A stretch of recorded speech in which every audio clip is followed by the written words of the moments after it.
Este é o primeiro, espera-se, de poucos balanços, o primeiro de poucos sobre o referendo, que aconteceu faz segunda-feira um ano, onde, como sabemos, em 44 os portugueses disseram que se o referendo, tenham sofrido no passado, e nós nesta mesma sala, que era um ano, através do Paulo Alfa, redigimos e falámos sobre o resultado do referendo. Convém lembrar já agora que se tivemos mais votos que o referendo anterior, não tivemos muito mais gente, fomos mais profissionais, fizemos mais e melhor durante aqueles meses. Não chegou, não ganhámos, mas ganhámos outras coisas e vai chegando para vamos fazendo todos os dias, como hoje aqui vamos poder perceber isso melhor. E portanto vamos hoje discutir e analisar o que aconteceu neste um ano de organização do aborto, uma discussão que esperemos, supostamente deveria acabar por volta de 12h30, vamos atrás se calhar mais um bocadinho mais tarde. Vou-vos apresentar quem é que são dois painéis distintos, quem é que nos ouviu hoje de manhã, e por esta apresentação. Em primeiro lugar, Isidro Pegado, julgo que dispensa apresentações, da Federação da Defesa pela Vida, o Bruno Almeida, do Infofamílias de Braga, José Maria André do Algarve pela Vida e o Pedro Giões do Alentejo pela Vida. Há aqui uma curiosidade, ou há aqui uma crise que comenta estas três associações, nasceram todas após o referendo do ano passado e, como é fácil perceber, Braga, Algarve e Alentejo, houve aqui um critério geográfico, digamos assim, para mostrar que em todo o país nós estamos presentes e organizações que fazem esse trabalho. E dentro deste painel acabamos por ouvir a Joana, do Joana Telo Faria, do PAV, que é uma associação que já está, uma organização que já está há bastante tempo não ativa, que funciona aqui a pé de nós, na Terra Santa Isabel, e que tem alguns dados importantes e interessantes sobre este último ano da liberação do aborto. E acabamos com as intervenções finais do Luís Rosário, que é um médico que vai falar sobre a objeção de consciência, Manuel Gonçalves, Centro de Estudos da Federação, que analisa os dados deste primeiro ano de mobilização, e do Dr. Maria Pinheiro Torres, que também nos dispensa apresentações. Portanto, vamos começar pela doutora Isidro Pegado. Se me dá licença, vou falar.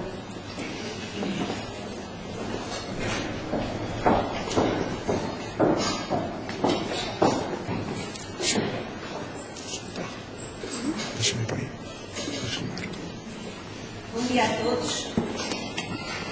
Obrigada.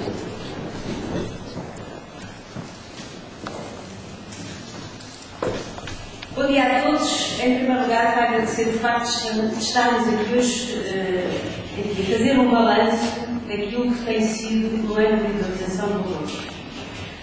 Partimos, neste nosso balanço, da certeza de que o aborto é sempre um mal, é sempre uma chaga. E um ano envolvido não encontramos na sociedade, nos homens e nas mulheres, mais felicidade, mais prosperidade e mais alegria. Pelo contrário, a sociedade portuguesa está cada vez mais abastada, doente, envelhecida e sem esperança. Por isso, impõe-se hoje fazer um balanço desta página negra da história dos direitos humanos em Portugal, que foi a liberalização do aborto. Página que o futuro há de julgar. E, em primeiro lugar, mais uma vez, reafirmar a ilegitimidade e a inconstitucionalidade de uma lei que viola a Constituição. Uma lei que, submetida a referendo, obteve apenas o voto favorável de 1/4 dos portugueses. Isto é, como já foi dito, em cada 4 portugueses, apenas um disse que sim à liberalização. Uma lei que foi aprovada por vontade, exclusivamente por vontade, da auto-iluminada elite política que não cumpriu a Constituição nem a vontade da maioria do povo português. Louva-se por isso a atitude de um grupo de deputados que apresentou no Tribunal Constitucional o pedido de fiscalização sucessiva da lei. Aguardamos com expectativa a decisão do Tribunal Constitucional. Ouvido este ano, verifica-se que os pressupostos sobre o qual incidiu a campanha do referendo, a campanha do sim, estavam redondamente errados. Previu-se a prática de mais de 20 a 25 mil abortos por ano em Portugal. Este era um número seguríssimo que todos os que tinham responsabilidades no país afirmavam com a maior clarividência. Hoje reconhecem que foi um erro grosseiro tal número apontado. Aqueles números, afinal, nunca seriam sequer mais do que 10 mil. Previa-se que o aborto iria resolver o problema e o flagelo da gravidez adolescente. Hoje, pelos números publicados pela Direção-Geral de Saúde, as adolescentes não recorrem ao aborto e, como verão a seguir, menos de 1% do aborto é provocado em raparigas com menos de 18 anos. Previa-se o fim do aborto clandestino, mas ele continua aí. Previa-se o aborto em segurança, mas as complicações do aborto continuam à frente dos nossos olhos. Por isso, e repito, desafiamos todos aqueles que assumiram essa responsabilidade, esses números e essas afirmações, a virem à frente dos portugueses, a virem perante todo o povo, afirmar o seu erro, reconhecer a sua culpa e, à frente destes, não podemos deixar de desafiar o Primeiro-Ministro, que tantas vezes hoje desejamos, a vir reconhecer o erro em que induziu o povo.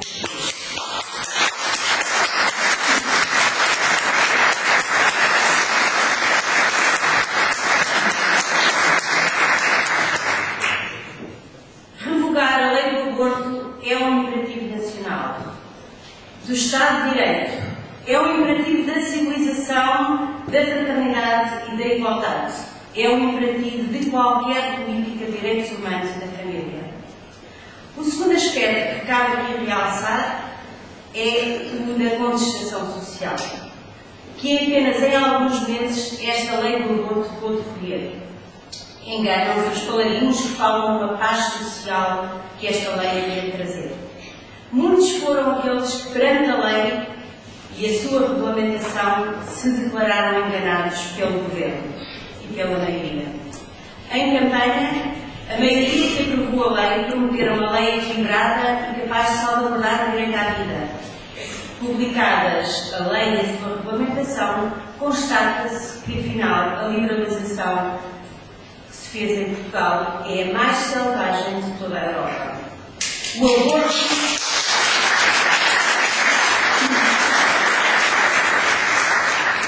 em Portugal, o aborto não tem limites que não a declaração de vontade da mulher e as 10 semanas por enquanto. Ainda dentro do Parlamento, um grupo de deputados que fizeram a campanha pelo sim se declarou enganado. Também a contestação se fez notar dentro das classes profissionais que mais de perto conhecem e trabalham com a realidade do aborto. Médicos, enfermeiros, paramédicos e administrativos da saúde. De norte a sul do país, no litoral ao interior, milhares de profissionais se declararam objetores de consciência. Declararam mesmo objetar a objeção que lhes estava a ser imposta por lei. A prepotência do poder levou a um processo intimidatório para com uma classe profissional, isto é, para com a ordem dos médicos, para que alterasse o código deontológico, instrumento com séculos de saber e de dignidade inalienáveis. Tem sido uma história que mostra a violência que o aborto constitui para todos aqueles que nela intervêm.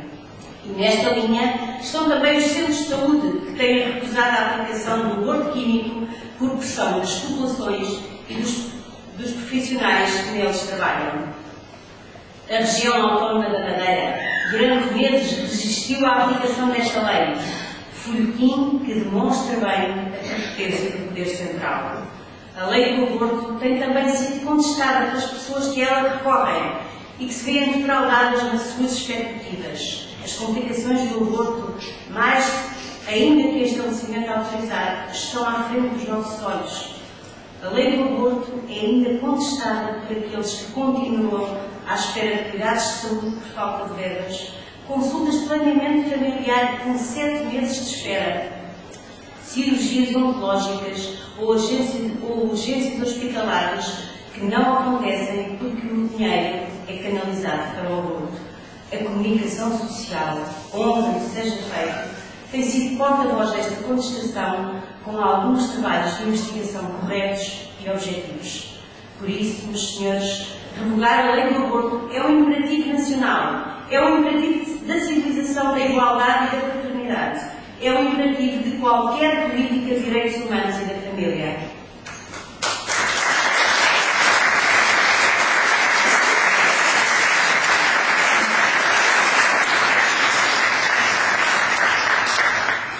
Em terceiro lugar, recordar que muitas foram as vítimas do aborto livre. Mais de 6.000 crianças terão já sido abortadas, isto é, terão morrido neste ano. Nesta sociedade que se diz dos direitos humanos, que se diz civilizada, que se diz da igualdade e da fraternidade, não tem tido condições económicas e sociais para receber em cada dia cerca de 40 crianças que são abortadas e que têm o direito a nascer. Reparem que 40 crianças é menos do que 3 crianças por distrito. Notamos também a frieza com que os decisores políticos olham para estes números como se eles esfregassem a culpa que sentem pela liberalização do aborto. Quanto mais abortos, mais justificam a lei iníqua que aprovaram.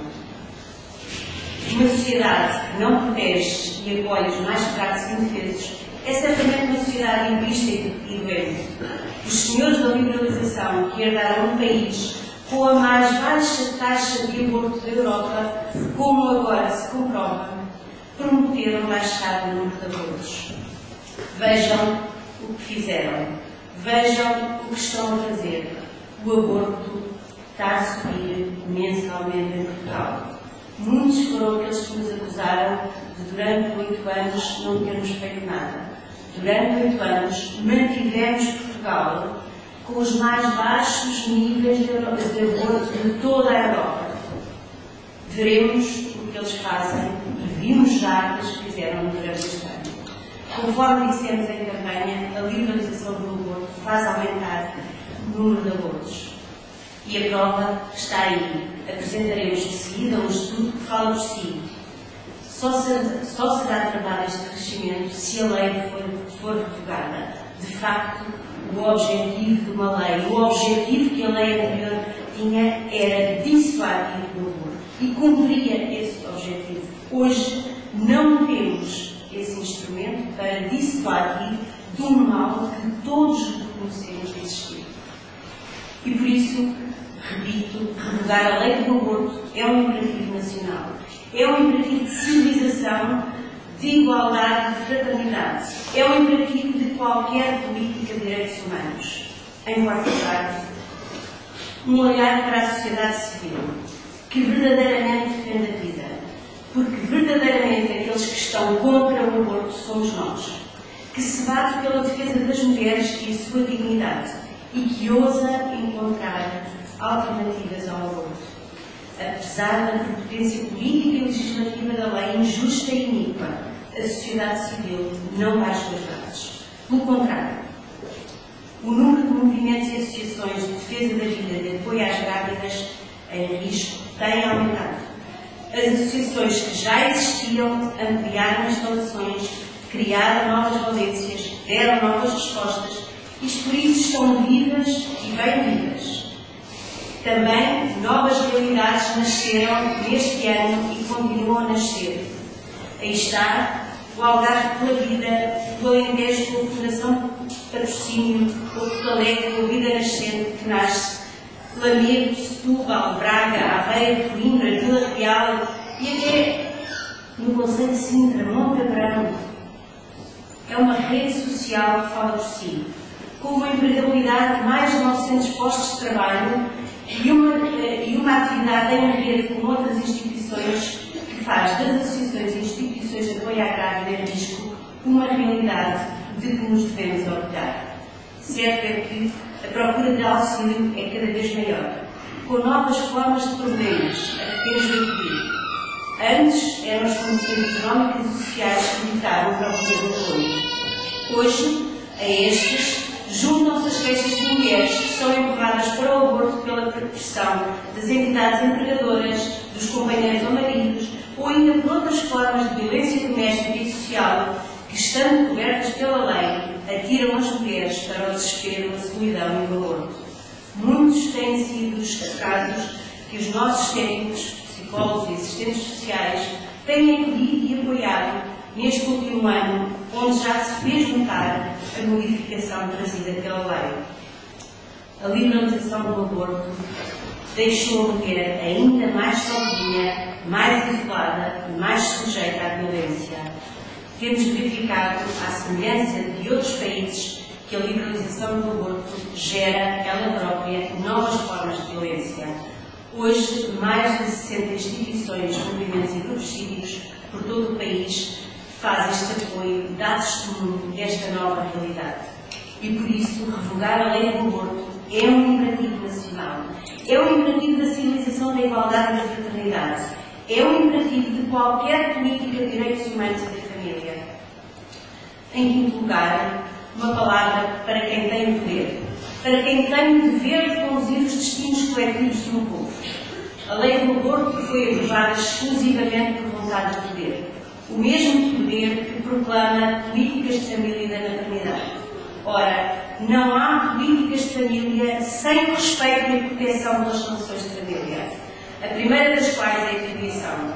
Se o Estado não protege os filhos, não tem uma política de família.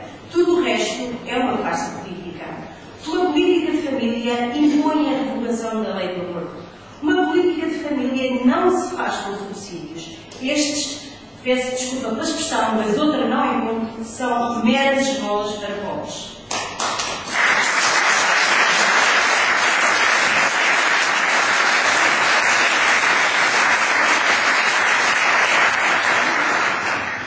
Uma política de família exige, como dissemos, a proteção efetiva do direito à vida e dos laços de filiação. Existem políticas de urbanismo que assegurem o direito à habitação de pais e filhos. Existem políticas fiscais que não penalizem, mas incentivem as relações familiares estáveis e o crescimento dos agregados. Uma política de família...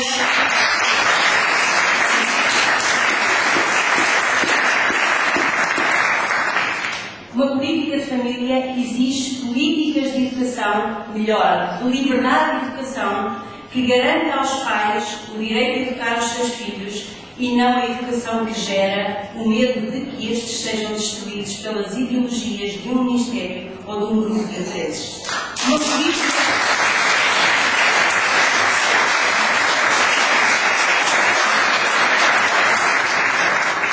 Uma política de família exige políticas laborais que garantam a compatibilidade da vida profissional e da vida familiar. Exige uma política de prestações sociais, no desemprego, na doença ou na velhice, seguras, dignas e idóneas para que as famílias tenham garantias de apoio nessas circunstâncias adversas. Exige uma política de apoio às instituições que na sociedade fazem o recolhimento dos mais carenciados. Instituições que hoje tão ostracizadas são. E, por fim, só por fim, se justifica uma política de subsídios. Infelizmente, no último ano, só a política de subsídios teve o apoio do poder. Isto é, o poder parece que deseja continuar a ter carenciados, isto é, deseja continuar a fazer uma política de esmolas.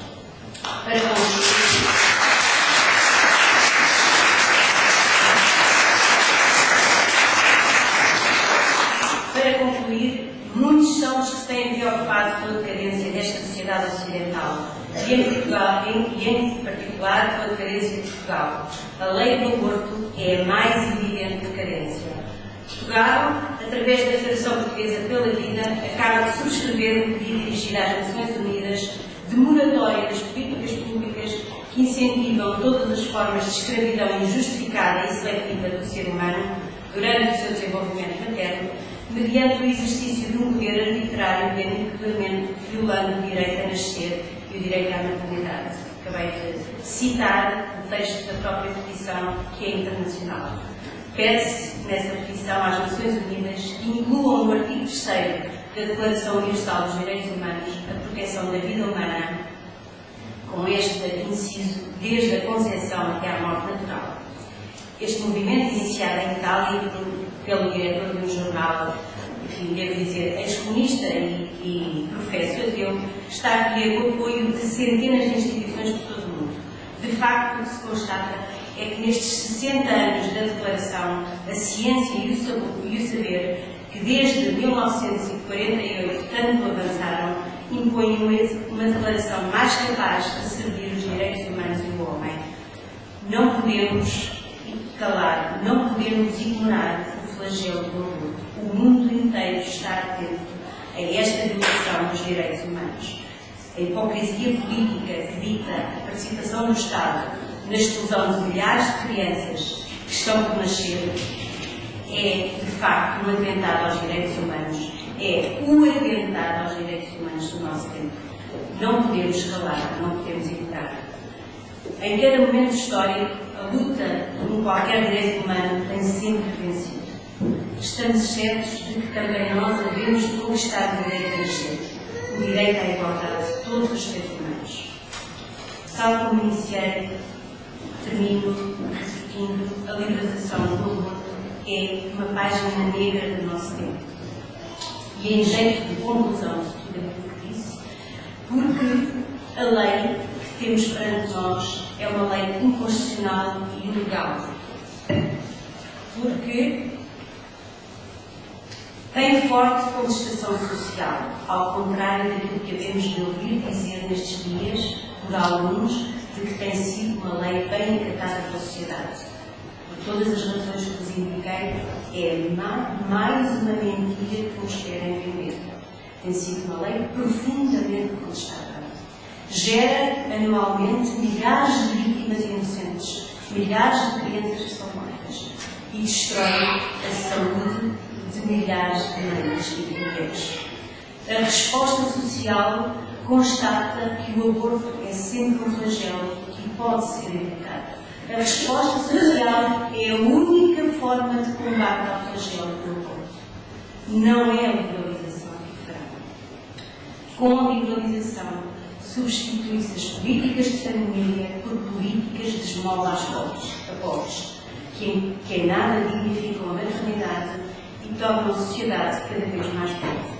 Por isso, revogar a lei do aborto é um imperativo nacional. É um imperativo da civilização, da igualdade e da fraternidade. É um imperativo de qualquer política de direitos humanos e da família. Muito obrigada.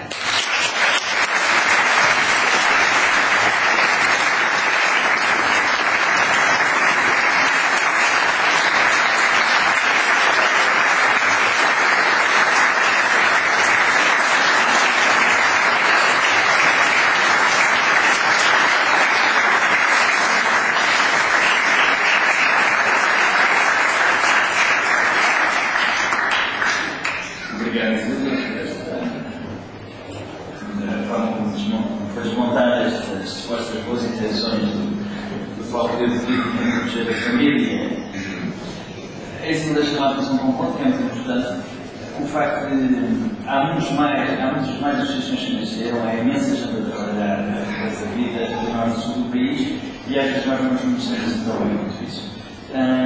Agora vamos ouvir o Bruno Almeida, que vem de Praga, portanto, tem mais pesada a sua participação e é uma associação que nasceu de chamamento de famílias e família. E que nasceu em Braga depois das férias. A ideia era que cada um destes participantes falasse 5, 6 minutos, se fosse possível. Está bem, Bruno? Obrigado.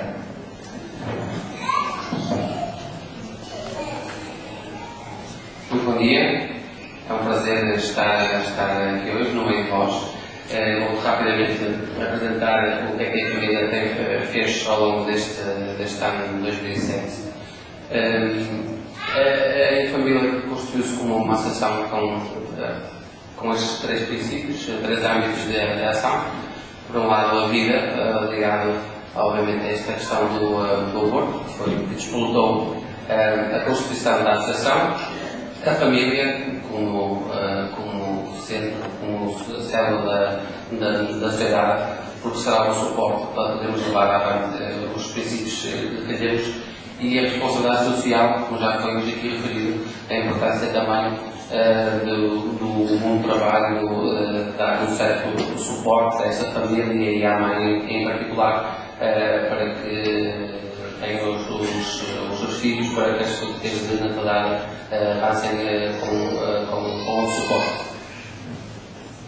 A família surgiu então do movimento cívico que criámos em Braga e Castelo, na altura dos distritos associados. Foi uma vitória entre grandes, cerca de 35 mil assinaturas para a construção do movimento e realizámos representatividades e pós o referendo cerca de 80, 90 colaboradores mais discretos da associação. Imediatamente no dia 11 de fevereiro fizemos uma ação pública onde declarámos que iríamos fundar uma associação. Aqui estão alguns objetivos que nos propusemos e que fazem parte da nossa declaração de princípios, que podem também depois consultar mais detalhadamente no site da Família. Foi precisamente a primeira atividade, entre aspas, que nós lançámos para criar uma visibilidade pública. Lançámos um site em maio, que é esta imagem que aqui podem ver, que é família.org. Depois descobrimos rapidamente que existe uma associação brasileira que é família.br.org. Por isso, podem fazer uma associação também que tem precisamente os mesmos princípios. A escritura pública foi feita em 21 de maio de 2007 e depois, a partir daí, então, fizemos algumas atividades. Podem ver algumas caras conhecidas aqui que estão na sala. Foi a primeira convenção Minhoda pela Vida e pela Família, que foi mais ou menos assim um balanço ou uma introdução do professor João César das Neves, e depois, durante a manhã, houve 2 painéis onde se discutiu um bocadinho o que se tinha passado na altura do referendo, da campanha, que se poderia projetar. Foi, de certa forma, uma tentativa da família recolher um bocadinho de informações junto das pessoas que tinham estado no Porto, em Lisboa, em Coimbra, também por dentro da campanha, para nos dar algum suporte e para beber, entre aspas, um pouco da experiência das associações para nós podermos fundar, digamos assim. Tem aqui algumas imagens. Depois também lançaram o Atapiano Torres, e nós participámos e fomos para o Hospital São Marcos, o Hospital Central do Chico de Braga, e fizemos uma manifestação junto ao hospital para quando foi entrada em vigor da lei. E pronto, mais uma vez se notou que a maior parte das pessoas não tinha sequer conhecimento que a lei estava a entrar em vigor, e fizemos a primeira campanha de rua, digamos assim. Depois, imediatamente, logo uns dias depois, a Família redigiu uma carta aos deputados eleitos pelo Círculo Eleitoral de Braga. Esta é uma tónica importante que nós vamos procurar manter, que é fazer pressão sempre junto dos nossos deputados, visto que tanto em Viana como em Braga o não ganhou claramente. E por isso eles têm que nos representar a nós, porque somos as pessoas que os elegeram, e por isso vamos manter esta política em 2008 de fazer algum pressing sobre os nossos deputados, para eles nascem da República representarem o nosso nome. Lançámos também a partir de setembro uma newsletter que tem sofrido ao longo destes 5 meses algumas alterações. Acho que alguns de vocês que devem estar aqui já devem ter conhecimento, devem receber nos vossos e-mails. Ontem mesmo foi lançada a edição de janeiro, saiu com uns dias de atraso, que é esta que podemos ver aqui, onde procuramos destacar um filme com um documentário para se ver em família, um livro, uma rubrica de economia familiar, também uma rubrica de outras associações e algumas notícias e artigos de opinião que consideramos relevantes nestes 3 anos. Família, vida e responsabilidade social.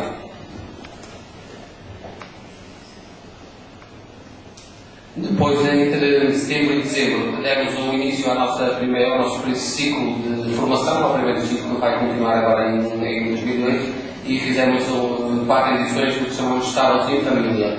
Houve 4 temáticas diferentes, podemos ver já aqui de seguida. A primeira, o Dr. Constantino Santos, que é uma pessoa que está ligada à associação, com larga experiência no acompanhamento da medicina familiar, e o tema foi Amar com o Corpo. O segundo Estado em Família foi a doutora Tomé Ribeiro, ligado ao assunto esteve mais dirigido a pais e professores, visto que é o início do ano letivo e volta-se agora a lançar na opinião pública, e ontem anteontem aconteceu nos jornais sobre este tema, na educação para a sexualidade. É um tema que vai ser muito discutido e que as associações têm que estar atentas, sobretudo adaptar os pais para participarem no processo, porque os pais são chamados a participar e, se não participarem, todos decidirão por eles.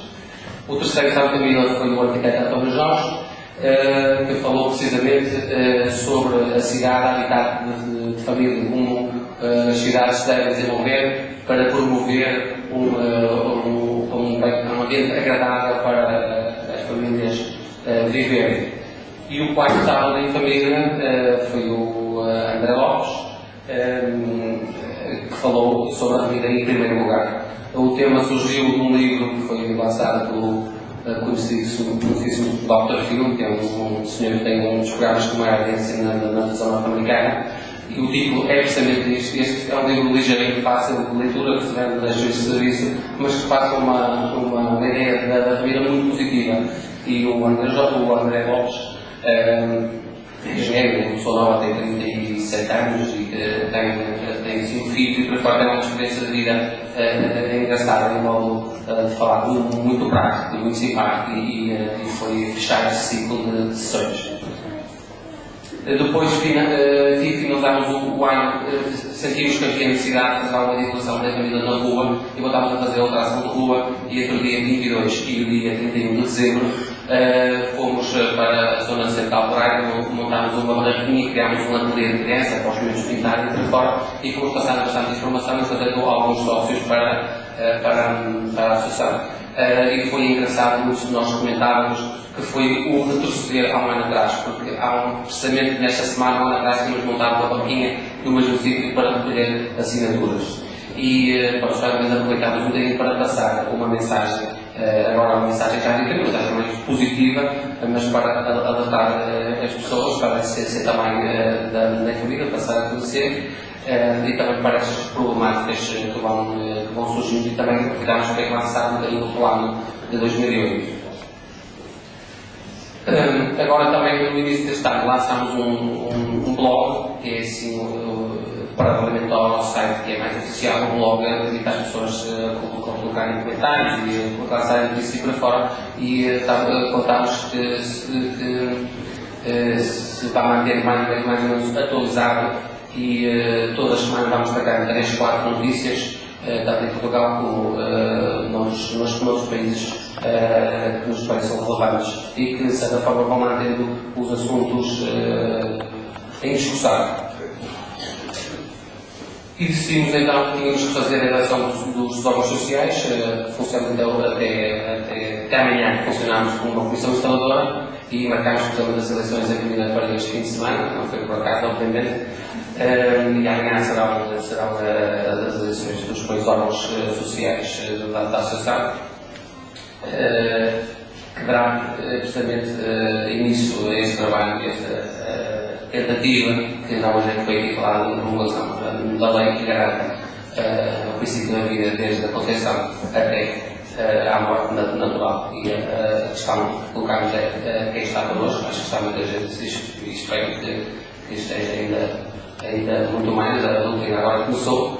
E é este desafio que nós vamos tentar manter vivo ali na região do Minho.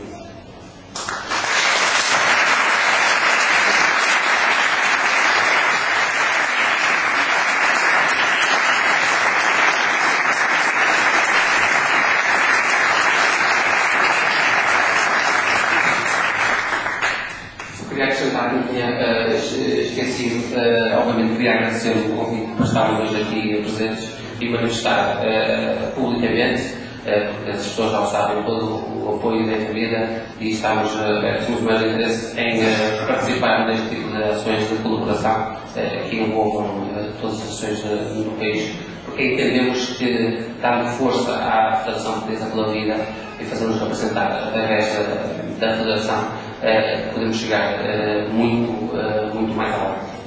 Muito obrigado.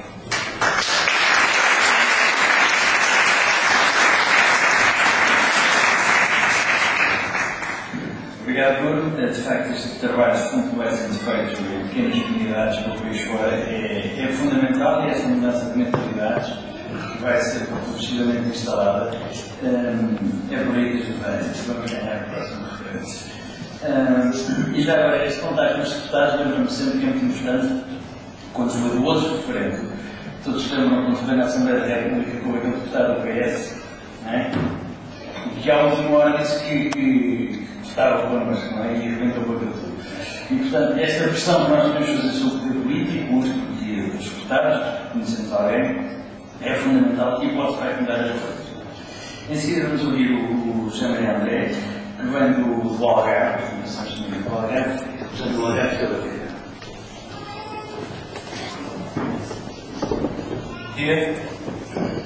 Agradeço a imensa oportunidade de vos contar algumas coisas que têm sido feitas no Algarve.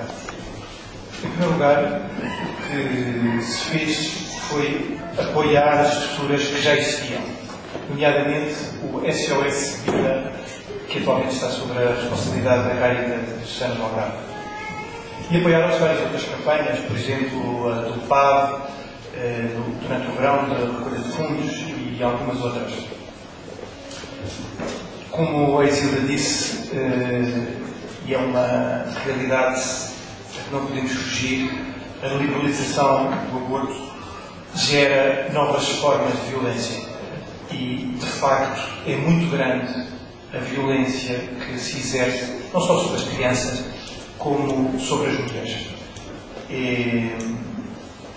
É um drama social de que não podemos ficar indiferentes.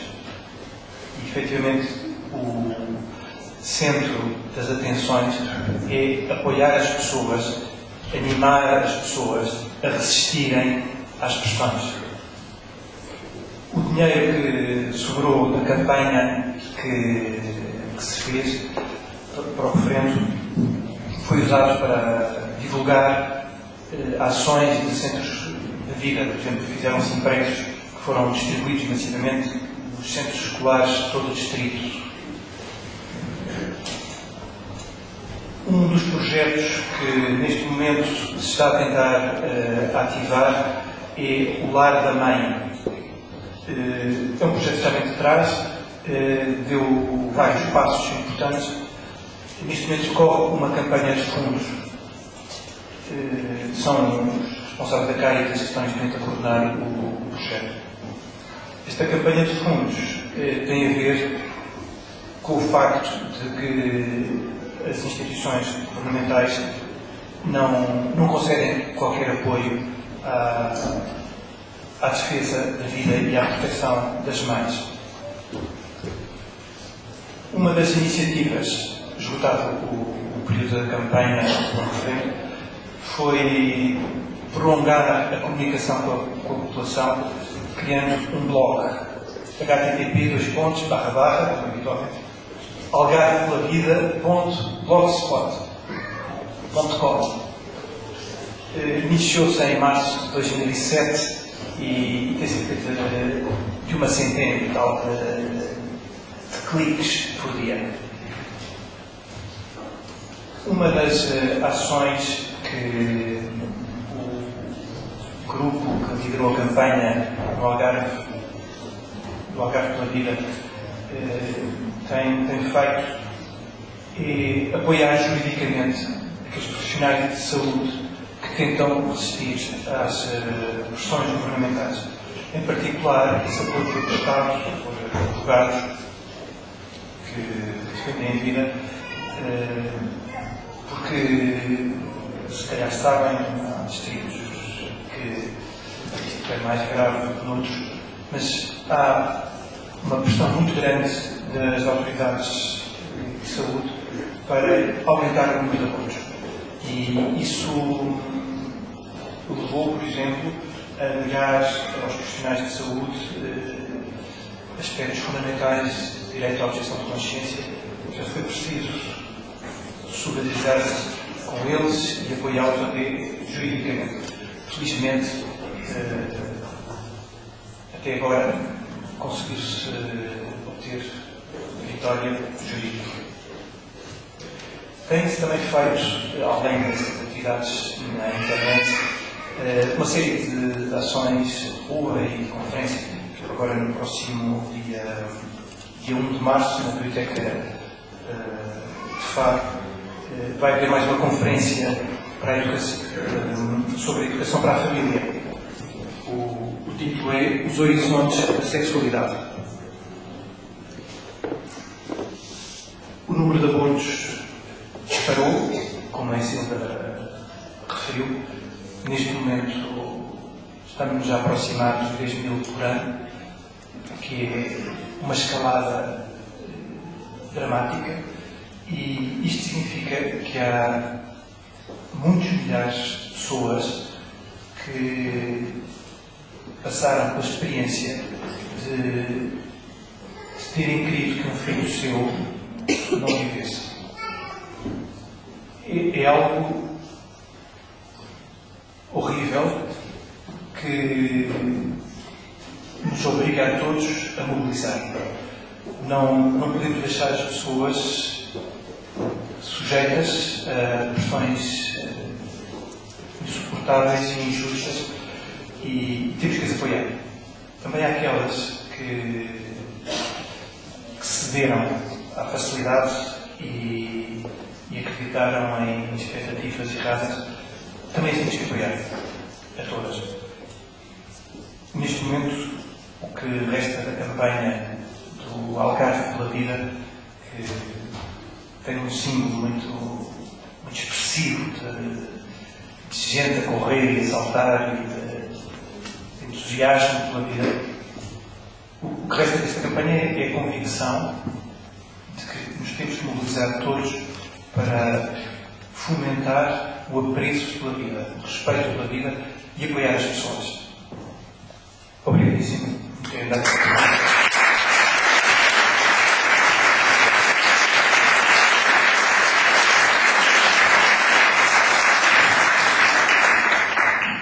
obrigado, Maria.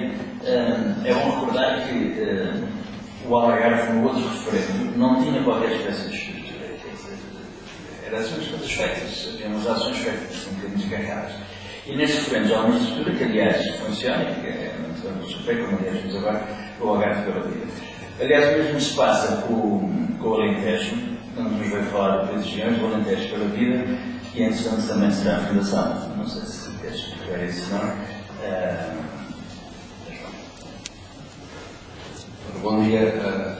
Primeiro de tudo, quero agradecer também o convite da Federação para estarmos aqui à Casa de Dia. Com muito gosto vos dar umas palavras. Tenho algumas notas soltas, não tenho muito trabalho para apresentar ainda, como foi apresentado pelos meus colegas de mesa que falaram atrás, mas temos realmente o início de um projeto em que acreditamos e que vos vou passar a explicar. Nós temos origem, para quem não sabe, e eu passava a corrigir no Alentejo pela Vida, no movimento cívico Alentejo Comunão, era o nome do movimento, mas o sentido é o mesmo. E realmente foi um grupo de pessoas, uns conhecidos, outros amigos, outros que nunca se tinham visto, se juntam na altura, com uma crença muito forte em que realmente a vida está em primeiro lugar, e teríamos que fazer algo para que isso fosse transmitido numa zona do país onde, por princípio, não é fácil fazê-lo. Por falta de informação das pessoas, pelas pessoas que estão informadas, inclusive se calhar as outras de forma errada, havia um certo número de coisas que exigiam que nós fôssemos para o terreno e fizéssemos algum trabalho. Não ganhámos, mas ficámos realmente satisfeitos por termos sido ouvidos.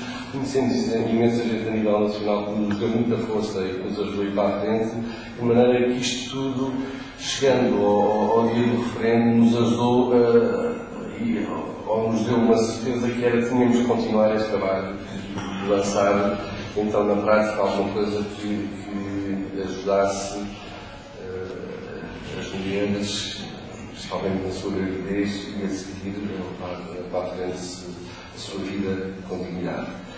De maneira que no meio disto tudo surge um reto uma pessoa muito nossa amiga, e que nos ajudou na altura, que era na altura presidente do Conselho de Administração de uma fundação que é a Fundação de Patrocínio, que existe desde 1960 e que foi constituída o IPSS em 1981. Foi na altura promovida por Conde Villalba, Vasco Eugênio de Almeida, e que teve por princípios auxiliar as instituições de solidariedade social, colaborar com a Liga Portuguesa contra o Cancro e amparar e proteger os doentes, especialmente os doentes cancerosos. Contudo, na altura, isto foi se desenvolvendo, houve um trabalho em conjunto com a Liga, e em certa altura, em 1990, cria-se da Liga contra o Cancro em Évora e esvazia um bocadinho o trabalho, o âmbito do trabalho que estava a ser feito na altura pela Fundação. A Fundação continua a existir, embora em termos de atuação fosse morrendo aos poucos, mas nunca deixou de ser uma fundação e de ser uma instituição que estava à espera de ter um motivo para arrancar outra vez. Nós, como grupo, e a seguir uma campanha intensa, ao nos terem lançado este repto, aceitámos imediatamente e quisemos criar, ou quisemos retomar as regras desta fundação e levá-la a ter outro intuito, um intuito mais abrangente, em vez de ser só ligado aos doentes cancerosos e à ajuda de algumas instituições locais. Alterámos os estatutos, assumimos a direção, neste momento os órgãos sociais estão constituídos, e então já no novo âmbito, nos estatutos, pusemos como principais fins a promoção da defesa da vida humana, o apoio à maternidade e à família, o apoio à proteção de doentes de qualquer tipo agora, portanto, o auxílio de instituições locais e de solidariedade social, a promoção de todas as ações de caráter social, científico, cultural e filantrópico adequadas à construção destes fins, e poderá também a Fundação promover a prática de atos médicos, de enfermagem e outras terapêuticas, através de técnicas de saúde devidamente habilitadas, e poderá também acolher pessoas em situação de manifesta carência. Portanto, este é o âmbito da Fundação neste momento. O Estatuto, nós temos um bocadinho atrasados no que diz respeito à atuação do terreno. Os Estatutos deram entrada na Segurança Social para serem aprovados os novos no dia 7 de julho do ano passado. Estamos à espera de uma resposta. Portanto, estas coisas não são sempre à velocidade que nós queremos, e daí ainda o trabalho do terreno não ser muito visível. Mas estamos a construir o projeto. Da Segurança Social sabemos que já passou à Direção-Geral de Saúde, como queremos realmente promover a prática destes atos médicos, tem que ter a autorização da Direção-Geral de Saúde, e este é realmente o projeto que nós temos. Tivemos uma reunião no sábado passado em Coimbra, promovida pelas Mulheres em Ação, onde vimos as possibilidades que vamos ter até dia 14 de abril de nos candidatarmos aos fundos comunitários através do terreno. Vamos fazê-lo com certeza. Já temos uma empresa que nos vai dar consultoria e acompanhamento nesse campo. Isto porquê? Porque, só para vos dar duas palavrinhas, a situação atual do Alentejo, no que diz respeito ao acompanhamento das mulheres da gravidez durante todo o percurso, não tem nada bem definido. Portanto, há instituições que vão dando algum apoio, principalmente no que diz respeito à violência doméstica. Temos em Évora de Santa Helena, que é um lar para jovens raparigas, portanto, famílias que têm dificuldades e estão desestruturadas. Quando uma jovem engravida, no entanto, tem de deixar a instituição, é encaminhada para Lisboa e depois é encaminhada para a Casa de Santo António ou para a Casa de Santa Isabel.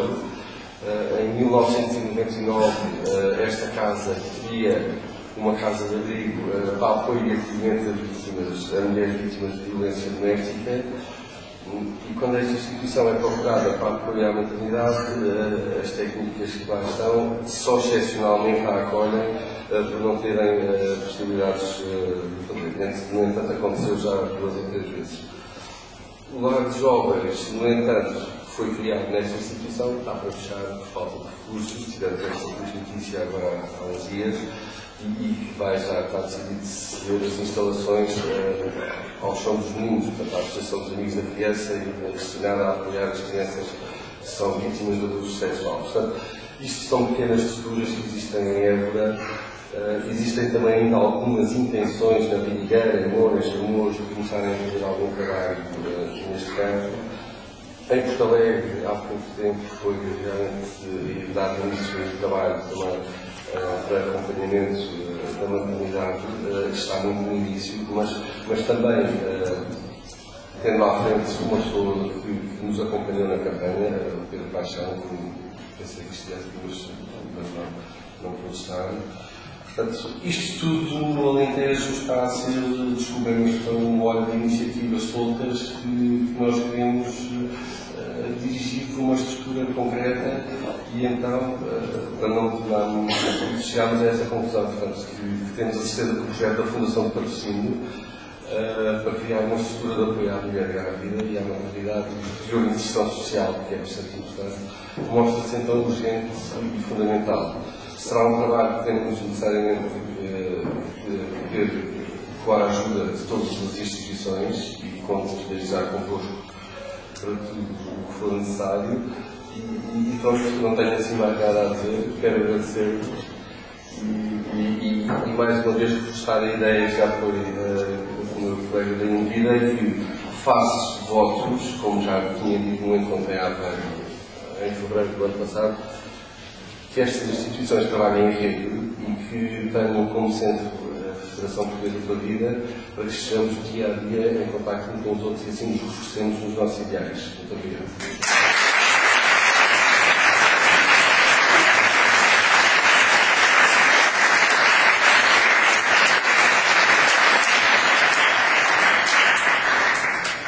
Obrigado, Pedro. Quero pedir desculpas pela troca do nome. Há aqui uma coisa boa na troca do nome, é que já são tantas e a gente depois troca tudo. Então é mais fácil dizer logo pela vida, portanto, do ponto de vista emocional. Por outro lado, é importante, o Pedro frisou, no sentido que nós temos que nos tornar quase profissionais em saber tirar partido daquilo que o Estado, dos fundos que o Estado às vezes nos proporciona. Há fundos da Segurança Social, etc. E nós temos que ser grandes profissionais em buscar o dinheiro, para aquilo que de facto faz falta. Um desses casos que tem feito esse trabalho notável ao ponto de apoio à vida já existe há muitos anos, tem feito um trabalho notável, tem uma casa ao pé de Mota, que é o pé da Baixa, que é a Santa Isabel, e para nos falar, a Casa Santa Isabel, e para nos falar disso,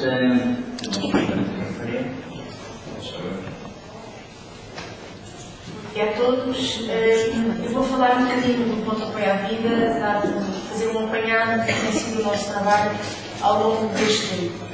O Ponto de Apoio à Vida nasce em 1998, a seguir ao referendo, e começa com um grupo de pessoas que, a seguir ao referendo, quis fazer mais alguma coisa para ajudar as mulheres que engravidavam e se encontravam em dificuldades.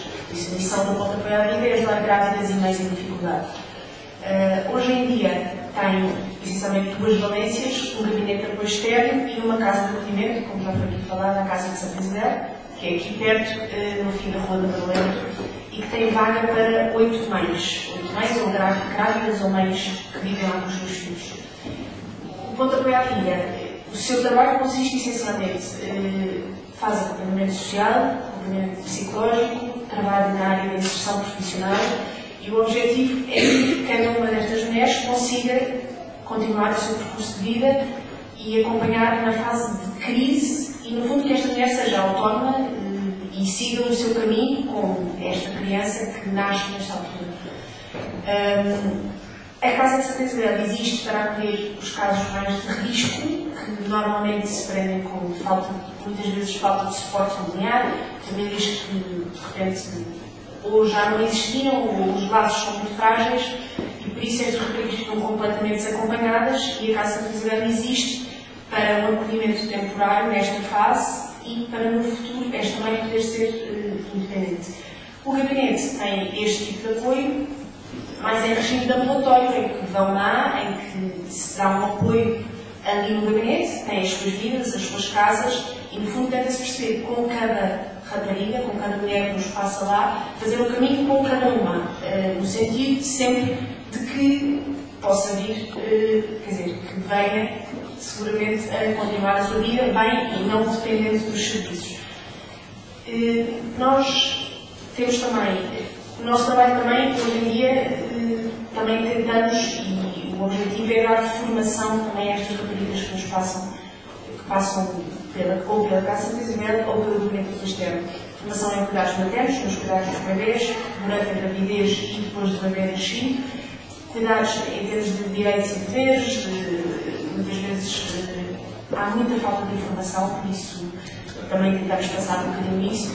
E hoje em dia estamos a apostar também na área da afetividade, sexualidade, no fundo, como é que se vive isto e pronto, estamos a crescer também nesse sentido.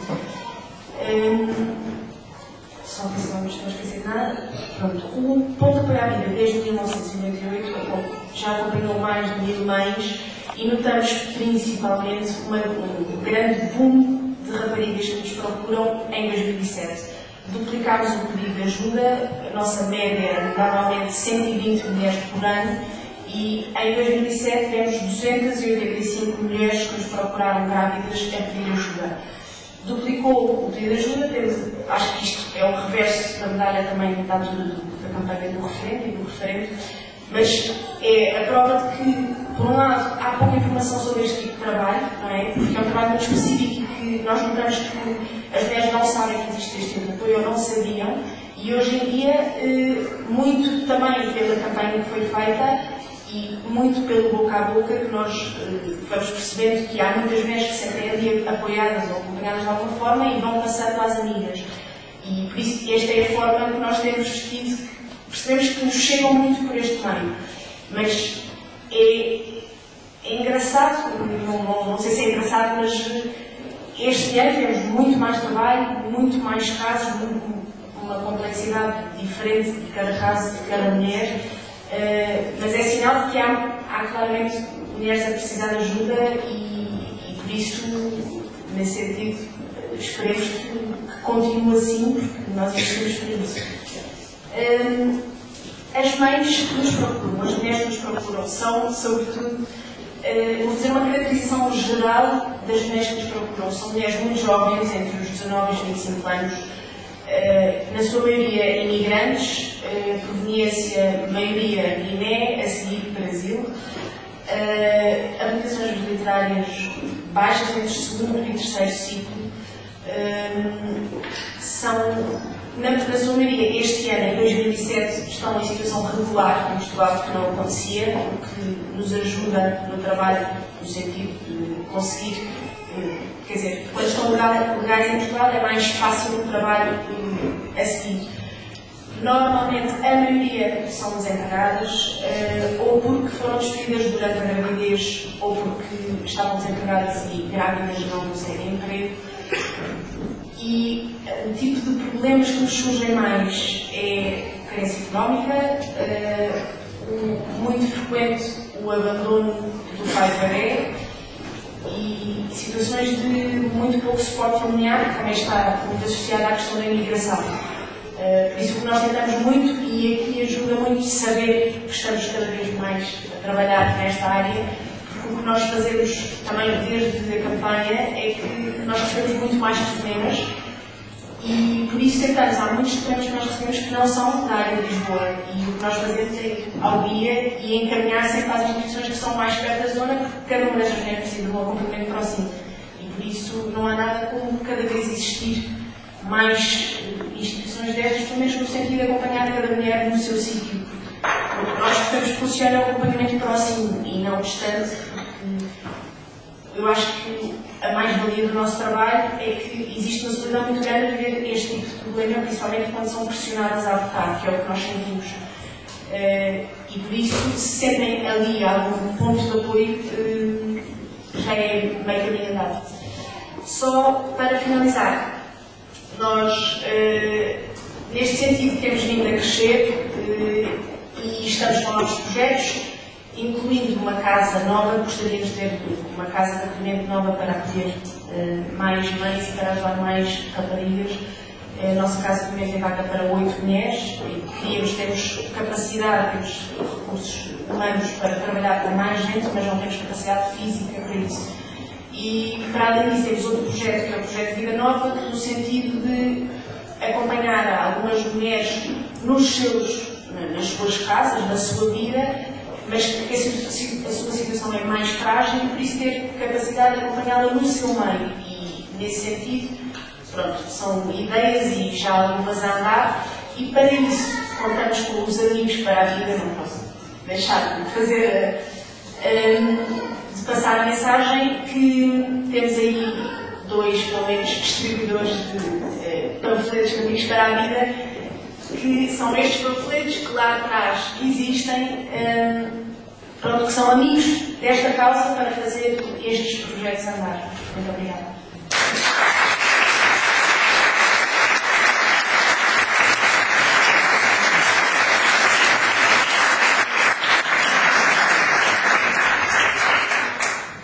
Obrigado, Joana. Eu só me queria dizer que este projeto do quarto, relativamente à nova casa, essas coisas às vezes acontecem quase por acaso, quer dizer, um vai falando ao outro, e se fala de alguém que conhece uma casa, ou perto de Lisboa, enfim, é preciso ter isto em consciência e estarmos alertas a isto, porque às vezes não é que isso acontece. Por outro lado, o par é uma realidade notável, porque até nos permite dizermos, quando nós andamos aí a fazer os nossos comícios, ou seja, que quando eles nos falam de casos extremos, não é? Ninguém conhece melhor os casos extremos da situação do que, por exemplo, o caso do parto. E isso, portanto, para nós é um conforto saber que quando eles nos falam dos casos extremos de pobreza, das imigrantes, etc. E outra vez vinha a dizer, mas estou fora para mim, obviamente, poucos como nós conhecem os casos extremos que passam na sociedade. O segundo painel é composto por Luís Rosário, que é um médico que vai falar sobre a objeção de consciência, e então eu me com toda a